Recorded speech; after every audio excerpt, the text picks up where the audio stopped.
যখন যেটা পাই দিলে তো হইব না দোস্ত। মোবিল বইলা মোবিলই দিতে হইব। মোবিল বইলা টেবিল দিলে তো হইব না। ঠিক মোবিল দিলে ইঞ্জিনে গাছ জমবো না, ক্ষয় হইব না, অতিরিক্ত গরমও হইব না, গাড়িও যখন তখন বয়া থাকবো না। তাইলে এখন থেকে সব ট্রাকে মোবিল ডেলবেক লেজেন্ডই দিমু।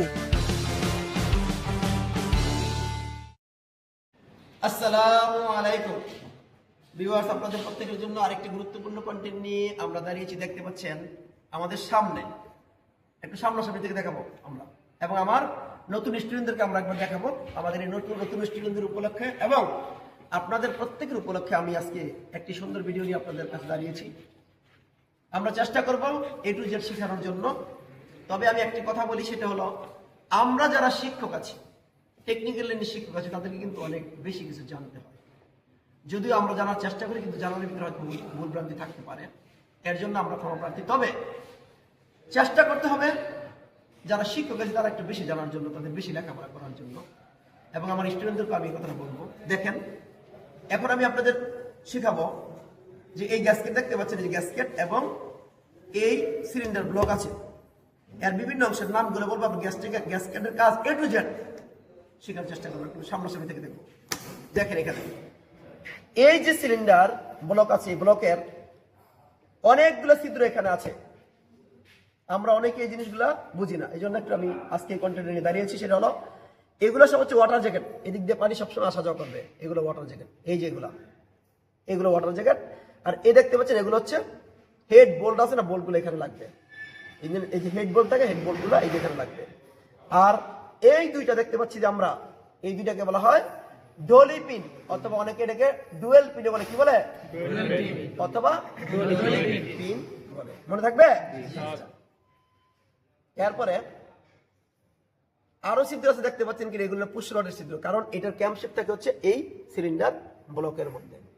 এগুলো হচ্ছে 1 2 3 4 5 6 7 8টা, এই যে 8টা এরকম থাকে। মনে করেন যে দুইটা করে যদি প্রতি সিলিন্ডারে বাল্ব থাকে, তাহলে অবশ্যই 8টা পুশ রড লাগবে। ঠিক আছে না? 8টা পুশ রড লাগবে। এই 8টা পুশ রড এখানে থাকবে, ওখানে ক্যাম্পশেপের ক্যাম লুবের সাথে পুশ রডগুলো এরকম লাগানো থাকবে। ঠিক আছে? আচ্ছা, তারপরের ছিদ্র হচ্ছে এইটা, একদম ছোট। দেখেন, খেয়াল করেন, বিভিন্ন ইঞ্জিনের ভিতরে বিভিন্ন জায়গা থেকে এই একটা পিন, একটা পরিবেশ আছে, এটা দিয়ে শুধু একমাত্র এটা দিয়ে নিচের থেকে উপরের দিকে অয়েলটা আসবে। এইটার প্রমাণটা আমি আপনাদের এখন দেখাচ্ছি। দেখেন, এই কাজ করো। দেখেন, একটা লাইট ধরো প্রয়োজনে এই জায়গাটাতে। দেখো, একটা লাইট ধরো মোবাইলের। দেখো দেখো এই জায়গাটা আছে না, এই জায়গাটা দিয়ে কিন্তু অয়েলটা প্রবেশ কইরা এই জায়গার ভিতরে আসবে। খেয়াল করি, এই জায়গার ভিতরে আসবে। অর্থাৎ এই লাইন ছাড়া আর কোনো লাইন দিয়ে কিন্তু অয়েল আসার কোনো জায়গা নাই, অয়েল আসবে। তারপরে এই পিন দুইটা কি কাজ করে দেখেন। এই পিন দুইটার কাজ হচ্ছে, 1 নম্বরে এই যে হেড গ্যাসকেটটা আছে, দেখেন হেড গ্যাসকেট লাগাবেন না, লাগাইলে যে এই জায়গার ভিতরে সুন্দর করে বসাই দিবেন, গ্যাসকেটটা লড়বে না, টানবে না। এখন আসি, এক হলো গ্যাসকেট লড়বে না, আবার হেডের মধ্যে দুই জায়গায় এরকম ছিদ্র আছে ঢুকাই দেওয়ার জন্য, যাতে করে স্লিপ খায় না পড়ে হেডটা। এবং এই গ্যাসকেটটা কিন্তু যদি এই পিন দুটো না থাকতো, তাহলে পরে কি হইতো? তাহলে পরে কিন্তু এই গ্যাসকেটটা লড়াচড়া করতো যখন হেড লাগাইতাম, নাকি? সেজন্য এই ডলি পিন অথবা এই ডুয়েল পিন গুলো যখন থাকবে, তখন আর সমস্যা থাকবে না। বাবারা বুঝতে পারছেন কিনা? এগুলো ভালো করে শিখতে হবে। তারপরে আসি আমরা। তারপরে দেখেন, এই হেড গ্যাসকেটের জন্য ইঞ্জিন ওভারহিট হয়। কি হয়? ওভারহিট হয়। যখন হেড গ্যাসকেটের এই জায়গাটুকু দেখেন, এই জায়গা এইসব জায়গা যখন মনে করেন যে একটু ভেঙে চলে যাবে, নষ্ট হবে, তখন ইঞ্জিন ওভারহিট হবে। আচ্ছা, আর একটা জিনিস একটু বলি।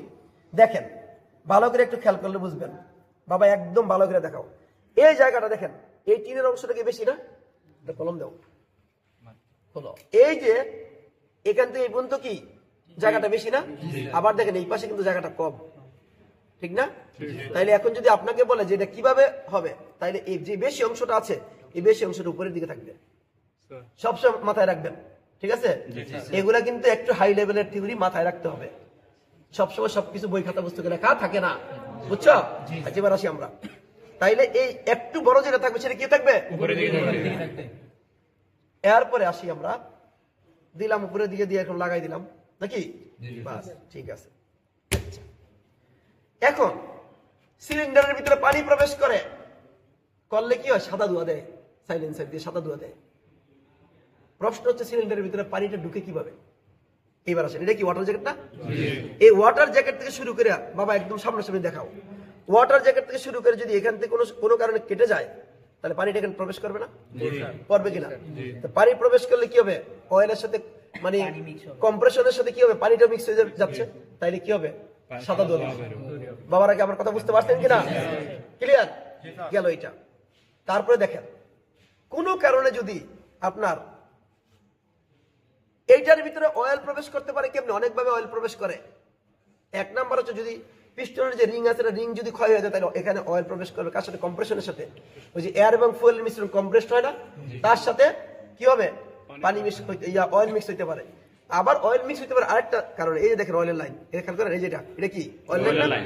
এই লাইন থেকে যদি কোনো কারণে দিক দিয়া গ্যাসকেটটা যদি খারাপ হয়, তাহলে কি হবে? চুয়ে চুয়ে অয়েল এখানে আসতে পারে। বুঝছেন কিনা? ফলে কি হবে? কালো ধোঁয়া দিতে পারে। অয়েল যদি মিক্সড হয়েছে, কালো ধোঁয়া দিতে পারে। এবার আসেন, তারপরে দেখেন, যদি কোনো কারণে এই অংশটা কেটে যায়, তখন কি হবে?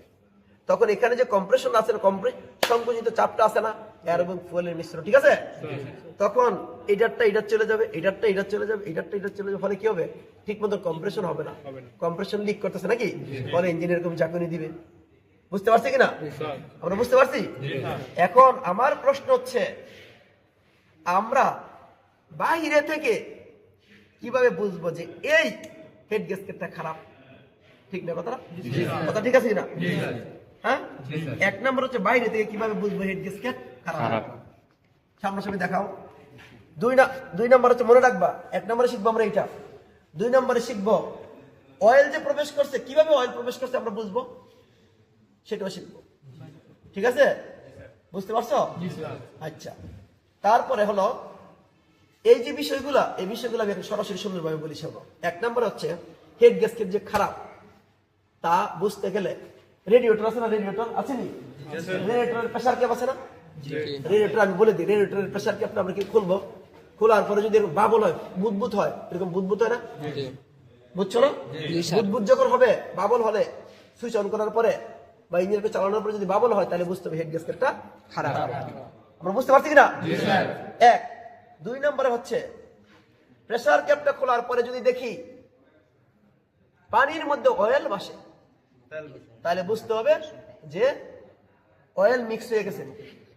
কোথার সাথে? পানির সাথে। বুঝছো? অয়েল পানির সাথে মিক্স হয়ে গেছে।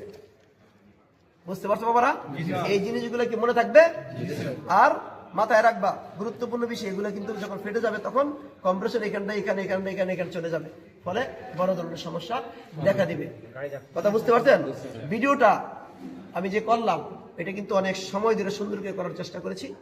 কেউ দেখুক বা না দেখুক, তোমরা কিন্তু অবশ্যই ভালো করে এটা দেখবা, শেখার চেষ্টা করবা। কারণ হয়তোবা আমার এইটুকুর জন্য হয়তো তোমরা পুরো হয়তো মনে রাখতে পারবো না, যখন ভিডিওটা আমরা বেশি করে দেখবো, তাহলে আরো বেশি মনে রাখতে পারবো।